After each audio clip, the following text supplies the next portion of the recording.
এই গুরুদেব পরম দয়া, এই মায়ার সংসারে কোন জীব যদি দুর্ঘটনার কবলে কবলীকৃত হয়, সেই মানুষ যেমন তার স্মৃতিশক্তি হারিয়ে ফেলে,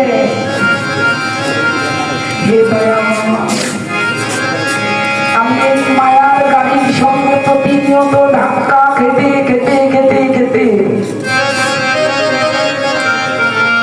আজ যে আমি স্মৃতিভ্রষ্ট হয়ে গেছি, ভুলে গেছি কে আমার আপন, ভুলে গেছি কে আমার মা। হে দয়াময়, আজ এই সাধু ভক্তের সান্নিধ্যে এসে এমন নিষ্কিঞ্চন ভক্ত বৈষ্ণবের চরণ প্রান্তে এসে আমি জানতে পেরেছি, বুঝতে পেরেছি দয়াময়, এই সাধু সঙ্গে এসে জানতে পেরেছি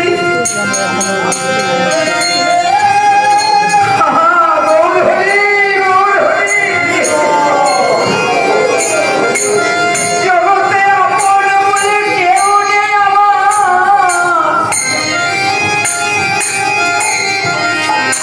জগতে তাদের আপন বলে জেনেছি তারা যে আমার দেহ জগতের আপন, তবুও আপন নয় যদি সাথে দেখা তাহার। হে সাধুগুরু বৈষ্ণবগণ, আপনাদের করুণায় অধম জানতে পেরেছে যে যাকে আপন বলে ভাবছ সে তোমার আপন নয়, সে তোমার স্বজন নয়। যাকে আপনা ভাবার জন্য জননী জঠরে কথা দিয়েছিলাম, ভগবান আমাকে জঠর যন্ত্রণা থেকে পরিত্রাণ করো, আমি আর শুনতে পাচ্ছি না দয়াময়, আমি আর শুনতে পাচ্ছি না। বাবা সেই কথা দেওয়া, সেই কথা আমরা ভুলে গেছি মায়ার সংসারে এসে, শুধু আমার আমার করে বলছি। সেই ভগবান গৌরহরি নবদ্বীপ এসে জগৎকে জানিয়ে দিলেন, হে জগৎবাসী,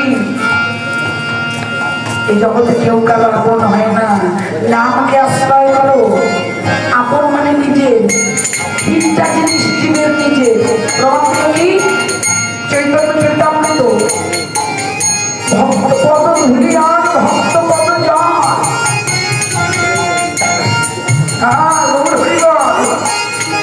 ভক্ত পদ ধুলি আর ভক্ত পদ জন, ভক্ত ভক্ত অবশেষ দিন মহাবন।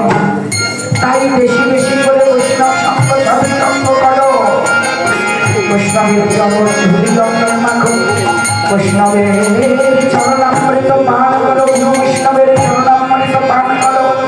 যে চরণ পাদকের কৃপায় সেই রাজামশাইকে কালীয় নাম পূর্বজন্ম ছিলেন চন্দ্রধ্বজ রাজা, বৈষ্ণবের চরণামৃত পান না করে ছলনা করে মস্তকে রেখেছিল।